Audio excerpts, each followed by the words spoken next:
Support comes from the Missouri Forest Products Association, saluting Earth Day on April 22nd with an ongoing commitment to help offset carbon emissions with sustainable harvesting of Missouri forests. Details at choosewood.com.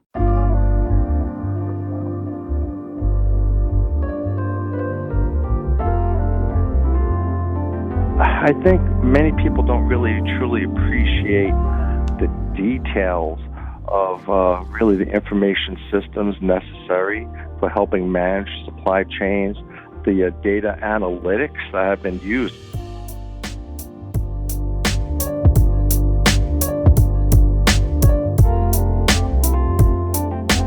Have you ever seen the movie A Beautiful Mind? I have, yeah. Russell Crowe. Yes, exactly. So it's actually about John Nash. And he came up with the whole concept of exactly what you described, that you have all these entities that are trying to maximize their respective utility, but for an entire system to be successful, sometimes you have to have little trade-offs that occur within subsets of those systems. And supply chains are systems.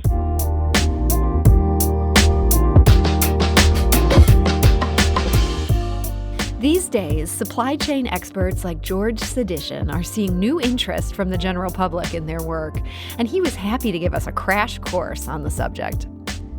I'm Sarah Fensky. This is St. Louis on the Air. There's a good chance that up until March, you took the supply chain for granted. This was America, the land of bounty. There would always be a chicken for every pot and 85 different kinds of toilet paper. As long as you had the money to buy them, they could be yours. Well, then came the pandemic, and suddenly we all understood that money isn't everything. You can't buy toilet paper if no one has toilet paper to sell, much less personal protective gear or even hand sanitizer. The supply chain had let us down.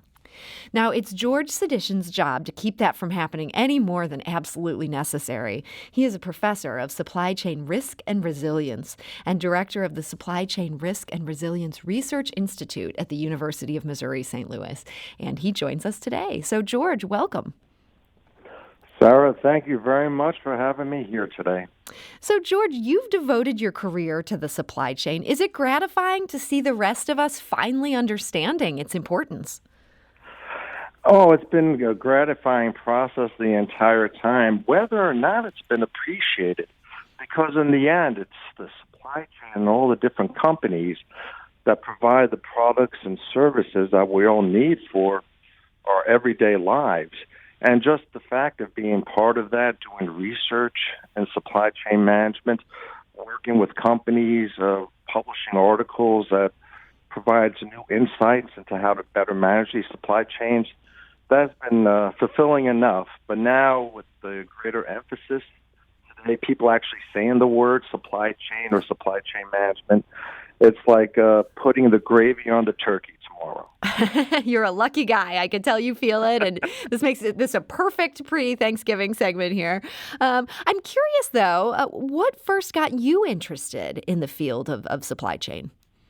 Oh, Sarah, great question. So when I was younger, in high schooler and beginning my undergraduate, I was pretty much a long-haired hippie, musician, pianist, and I thought I'd be a rock star as I moved on through my career. And then it came to the realization that that's a pretty darn hard field to get into and become at the top level. A lot of people want to do that one. Oh, yeah, absolutely. And one I still enjoy it today, but not quite at that capacity. But when I was in my second year of undergraduate, I enlisted in the reserves, the U.S. Army Reserves, then went through ROTC. I ended up having a bachelor's degree in political science. But then I thought when I had the opportunity to go on active duty, and back in those days, they would give you a list of the different branches or specialties that you could request. And I put in armor as first, which was tanks, and then the second one I put in as quartermaster, or to become the supply officer. My father served in the Korean conflict in armor, and so I kind of had that a little bit in my mindset. And I was happy I did have those first 2 years of experience in armor, but then I thought about the rest of my life. and what is a career path that makes sense, one that I know there's always going to be a demand for. And that's when I thought about quartermaster, or, well, at least the Army calls it quartermaster. It's logistics. And so that's when the Army, in its infinite wisdom, decided to branch me armor and then logistics. And that's how my career started. Is that pretty common that you find people in the supply chain field who come out of that military background or have been quartermasters? Well, with all the branches of the military, of Air Force, Navy, there's some. Currently, our interim dean, he served in the Navy, did more on the analytics side, but he's been a supply chain professor for, Keith, I hope you don't mind saying this publicly, for 50 years now. Oh, wow. So he's had quite a phenomenal career.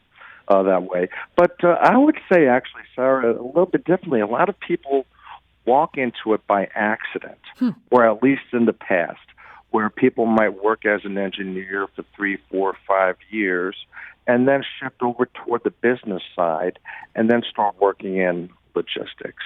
Myself, I took the military path. I saw opportunities in logistics, and we didn't call it we didn't call it supply chain management back in the early 90s, or not as frequently, but definitely on logistics. So I saw that opportunity, but in the end, there's really such a demand for it, and it's only the last maybe 15 years that universities have really started picking up and creating more supply chain management programs in the United States to be able to fulfill this demand.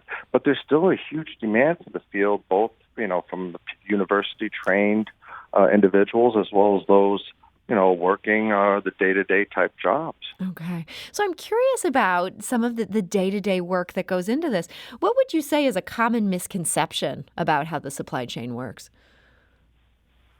Oh, that it's all trucks, trains, and airplanes.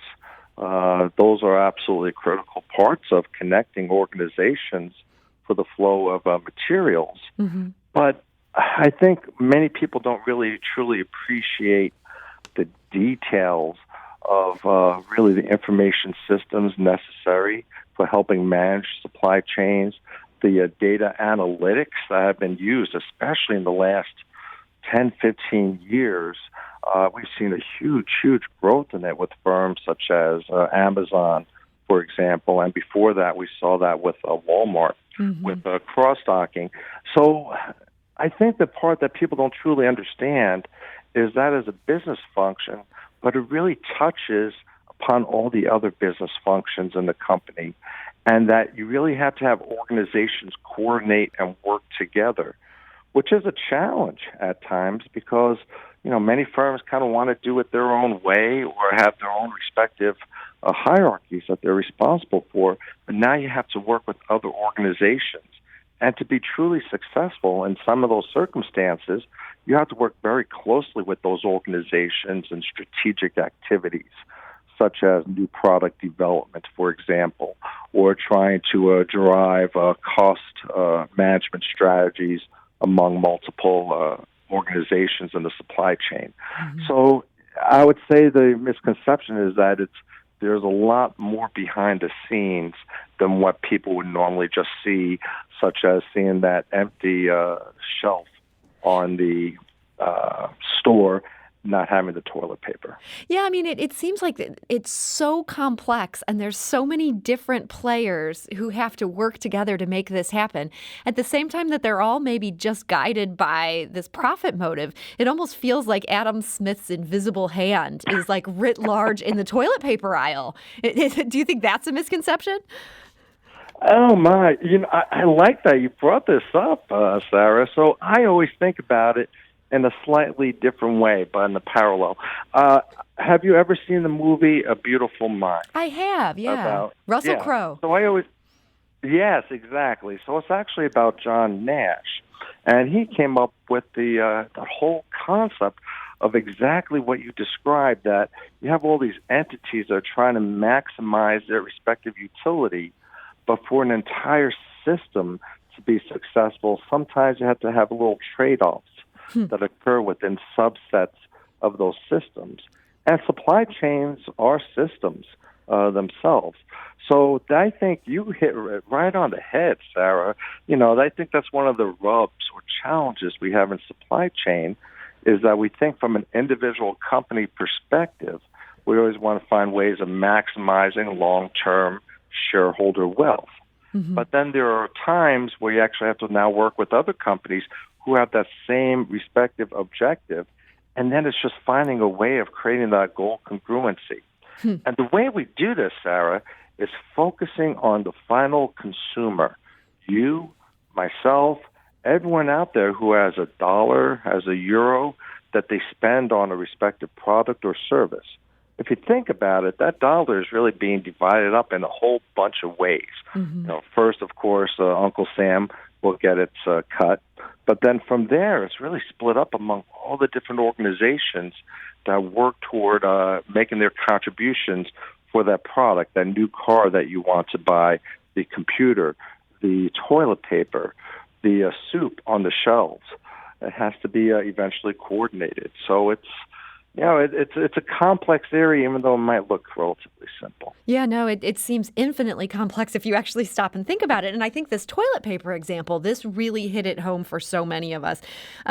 Let's talk about this problem here. We go into the grocery stores, we see there is no toilet paper.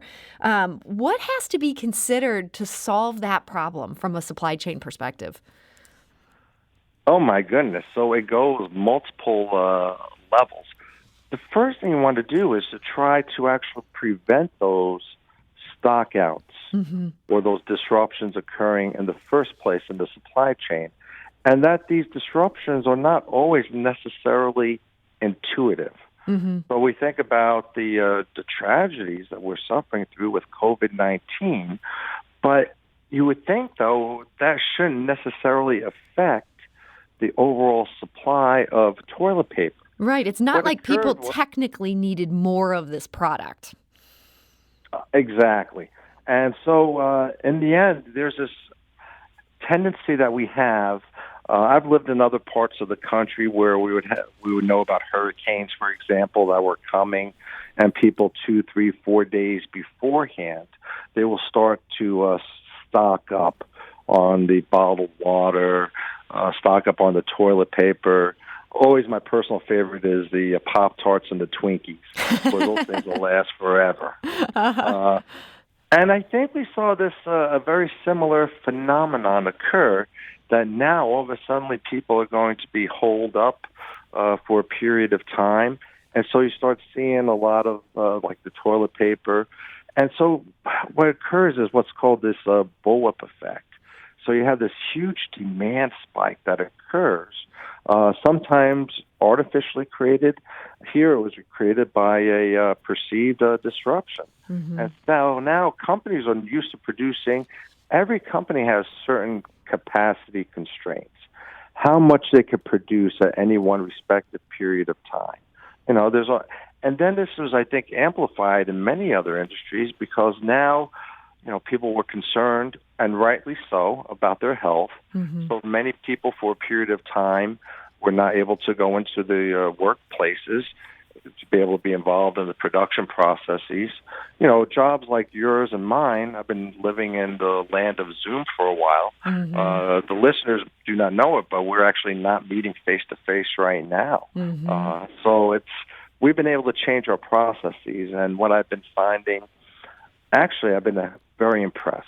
I will do nothing but give the highest praise for those supply chain professionals out there today. I really thought what occurred with COVID-19 when it was first happening in March would be much more devastating from a supply chain perspective than it was. If you think about it, we were missing on the toilet paper, paper towels. We had the shortage of pork for a period of time. I don't know if you remember that. And then there's been periods of some items here and there that have not been available. But for the most part, firms, I think, have been pretty darn good in adjusting their processes, adjusting their supply chains, and reconfiguring their supply chains. I will tell you, I have never ordered so much online in my life Yeah. before COVID-19 hit. And so in many ways, this is, I think, it's been the catalyst for actually advancing our supply chains, and specifically those what's called the last mile supply chain to the very final delivery. So we have the challenges. I think companies have done a good job, but it's hard. All of a sudden, everyone buys everything up, like the toilet paper, and now you have fewer employees are able to go into the workforce.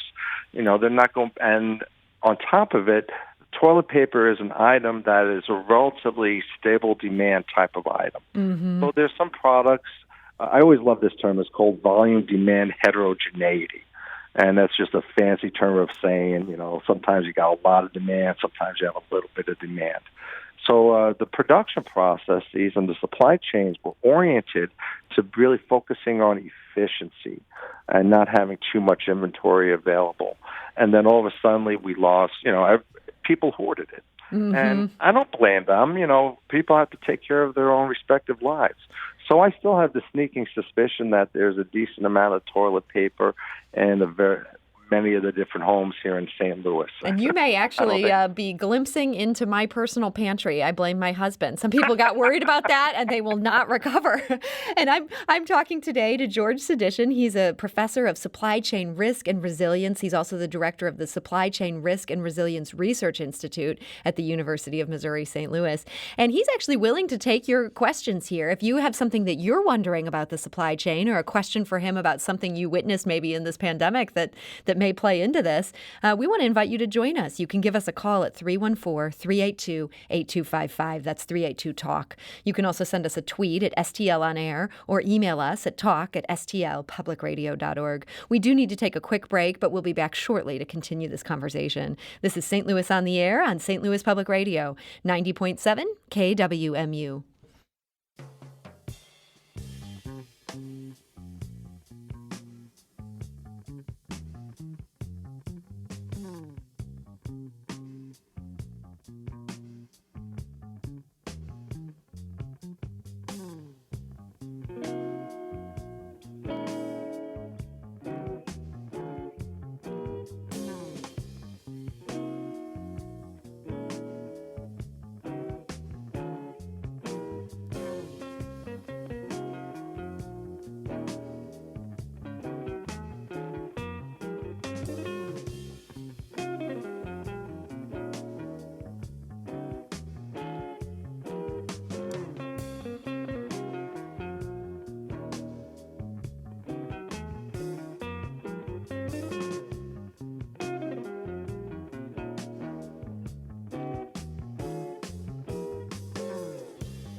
Welcome back. We'll return to our conversation about the supply chain in just a moment. First, here's a local news update. The number of new coronavirus cases in the St. Louis region is slightly lower this week than last. Still, it's up by about 19% compared to 2 weeks ago. The region is seeing about 2,200 new diagnoses per day. St. Charles County is joining Missouri's two biggest counties in putting limits on bars and restaurants. Starting tonight, they must close at 11. St. Charles County Executive Steve Ellman supports the order. The St. Louis County Department of Public Health has sent letters to dozens of restaurants and bars ordering them to comply with the county's indoor dining ban. The county council also passed a resolution yesterday urging Governor Mike Parson to mandate masks statewide. Parson has resisted calls from local governments and medical professionals to implement a mask mandate. Join St. Louis Public Radio this afternoon for local and regional news, and throughout the day on our website. That's stlpublicradio.org.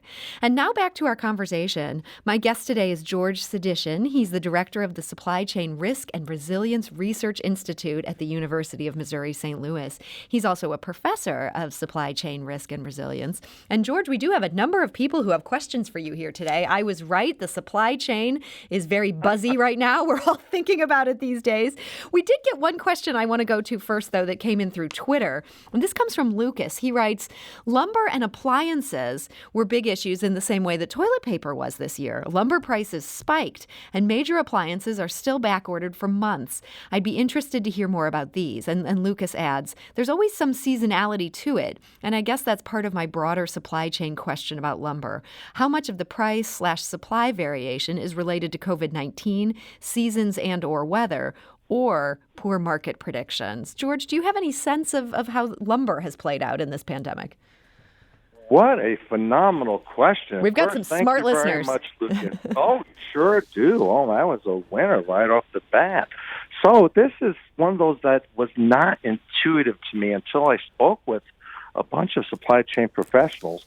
And it really goes down the line with regard to building products and building materials. I don't know if you've noticed, but in St. Louis here, it's actually more difficult now to buy a house. I don't want to say there's a housing shortage per se, but there's actually fewer people want to sell their homes. And several good colleagues of mine who are in the construction industry or developers, they've actually seen a huge boom in their overall business with so many more homes now that are being built. And that's an industry where they're actually able to still work for the most part because they're outdoors. You know, they're able to do the respective jobs. So we've actually seen a huge increase on the housing to include an increase in new housing. Especially some people feel more comfortable due to COVID-19 actually just wanting to buy a new house. Those are, fortunate enough that could afford that. So I think that's had a trickle-down effect with regard to a lot of building materials, as Lucas had mentioned, with regard to the lumber, with regard to the appliances, because you need to be able to put the appliances, but also other types of building materials. And given the overall quantity demand, quantity supply, when there's greater demand compared in relationship to the supply that's available, well, usually the prices are going to increase. So that is where I'm suspecting that we've seen some of those significant price increases for those types of items, the appliances. And even before that, specifically with the appliances, the big issue we had before COVID-19 hit was dealing with the tariffs and the issues that we were having with China, and then the tariffs increasing the prices of materials, either up to 10% or 25%. So we started seeing some of those initial issues that were occurring about a year ago as well. But that's my idea of where I think some of those significant increases in prices and the shortages have come from. And this actually leads right into a caller here. I want to go to the phone lines. Lucy is calling from Rolla. Lucy, hi, you're on St. Louis on the air. Hello. Hi, what's your question for George? My question, George, is when we're, there's a lot of myths about, where these supplies are coming from. And I'm wondering what percentage of these necessity supplies are being manufactured here in the U.S. compared to how many of them we're relying on overseas or Asia. Boy, that's a great question, Lucy. Thank you. Oh, absolutely. Thank you, Lisa. Yeah, and so I think we've seen actually it's not just over the last 6, 7, 8 months, but a gradual trend over the last maybe 5 to 7 years to focusing a little bit more toward nearshoring, where for so many years, once China opened up in the early 1990s, there seemed to be such a huge flock of companies going there for the components, contract manufacturing. But then we also start to realize how vulnerable some of our supply chains can be, and that the further you extend those supply chains, more stuff basically can go wrong. And then we saw with the most recent administration a little bit more of the focus or orientation for having more production occurring here in the United States or within, the closer region to us. So to me, I think I've really seen this, and I've seen numerous research papers on this as well, with a greater focus on the reshoring or the near-shoring. But Lucy's bringing up a very good point, and actually something that we are investigating as part of the Supply Chain Risk and Resilience Research Institute. We're working with companies to try to understand how can firms become more resilient to those potential problems that can occur in the supply chain itself. So with regard to a respective exact percentage, there's just so many materials, so many components. There's so many final end items are produced either in China or produced in the United States. I cannot give a specific percentage off the top of my head, but I think we've seen a trend toward more of the nearshoring. Partly, also, we've seen in a lot of the traditional low-cost country locations, their wages have actually been rising over the last several years, which makes them a little bit less attractive. So you try to you end up having more logistics costs, but you're saving on the labor costs, and that balance is not. I think it's being slightly changed nowadays. Well, that would be certainly good news if we could bring back more of those jobs here to the U.S. Let's go back to the phone lines. We have another call, actually, from Rolla. Garrett is calling from Rolla. Garrett, hi, you're on St. Louis on the Air. Hey, I work in beer sales, and I'm wondering if the guest could comment on the aluminum shortage. A lot of our suppliers are having issues with aluminum cans, and I'm wondering if he sees any companies securing their supply chain further on down the line beyond just the products they create to stabilize their supply. Garrett, that's a great question. I actually didn't know we were having an aluminum can shortage, something else to worry about. George, any thoughts on that? Oh, goodness. Thank you for that question. I will always remember, I always think about different strategies that firms can utilize when they perceive a potential shortage that's coming on, where they think there is, or a significant potential price increase that can occur. And I've actually heard of a couple of companies that actually would secure their supply and kind of go and fly in the face of lean. In lean, we try to reduce the amount of waste, the amount of inventory. But there's some firms, like, for example, when I used to live in Virginia, Altria, most people know it as Philip Morris, they would actually store over a year of the chopped tobacco in their facilities. So they never had to worry about running out of the items. But for most firms, this is not a feasible strategy itself. So he's absolutely right. There's been the challenges with aluminum, but also with other metals. And in part, I think it's some of the some of the housing issues are occurring, but also greater demand for some of the products themselves. So, and this, as you mentioned, it's really a commodity itself. So it's really hard to distinguish your firm from another one and trying to source those items. Things I always think about trying to do, and it might not be feasible being a distributor, but things like a substitution strategy. Can we find other ways of containing the beer that's still going to be inexpensive for the consumer themselves, and as well as reducing the logistics costs? So I always think the big advantage of the aluminum itself is it's a heck of a lot lighter than the glass, for example. So that's going to drive down your logistics costs because now you have lighter quantities that you are shipping. And it doesn't make a difference for one or two, but when you're talking about hundreds of thousands of cans of beer, it starts to add up pretty quickly. So this it's so darn hard to try to predict this in a year, 2 years, 3 years, that this is going to be a continued shortage. But I think it also gets to the point of really analyzing the entire supply chain.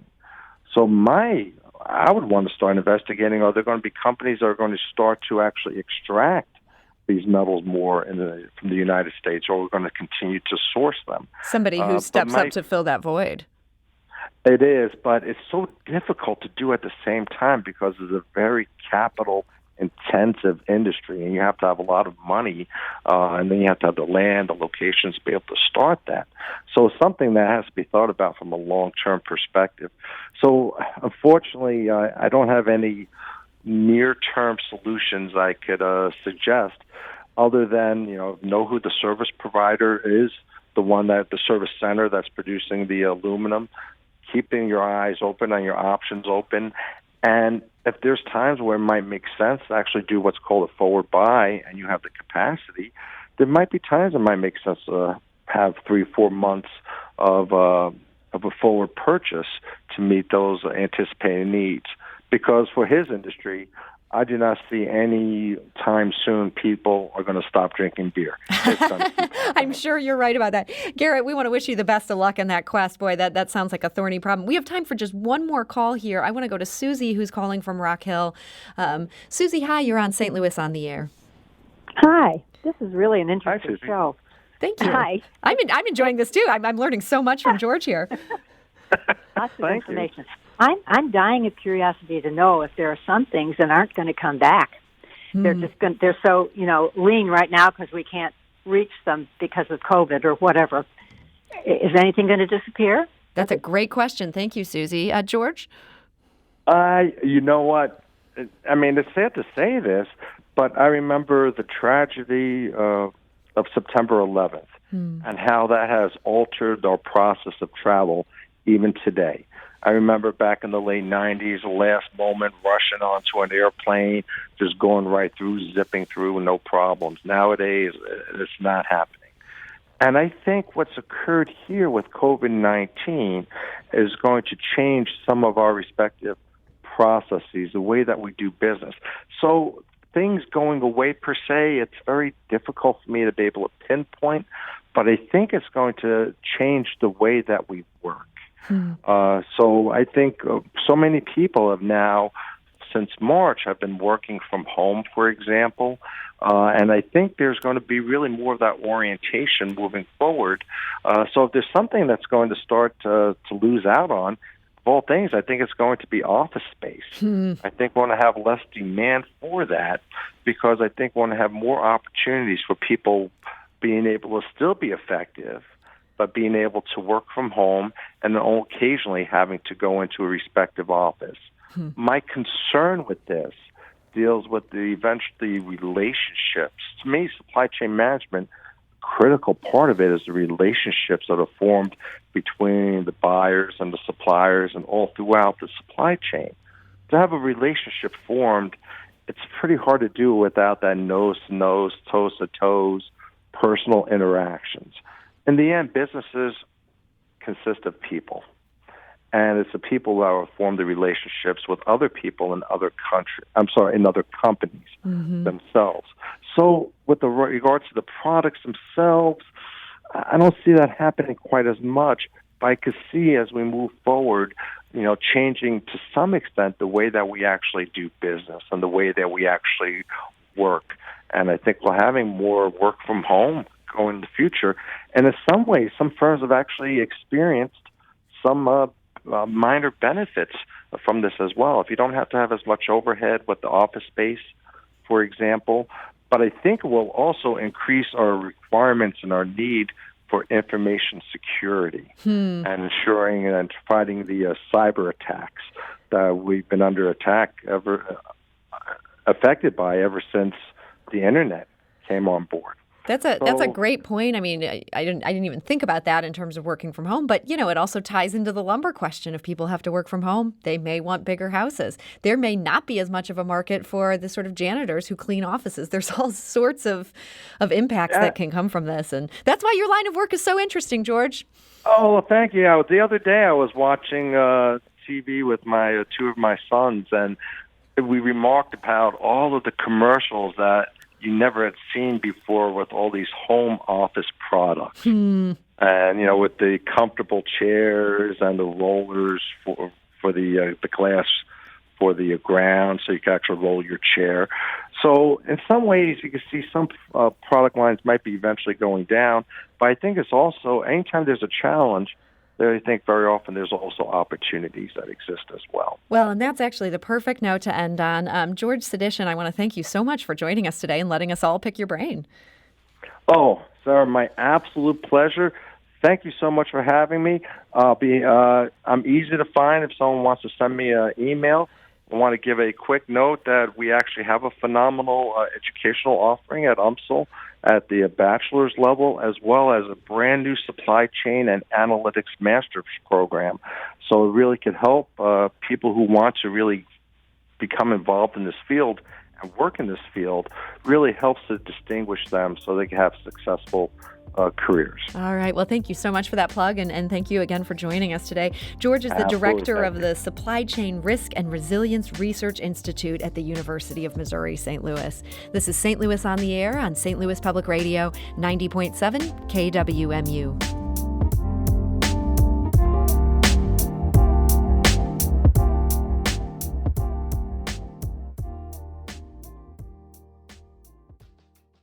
Support comes from the Missouri Forest Products Association, saluting Earth Day on April 22nd with an ongoing commitment to help offset carbon emissions with sustainable harvesting of Missouri forests. Details at choosewood.com.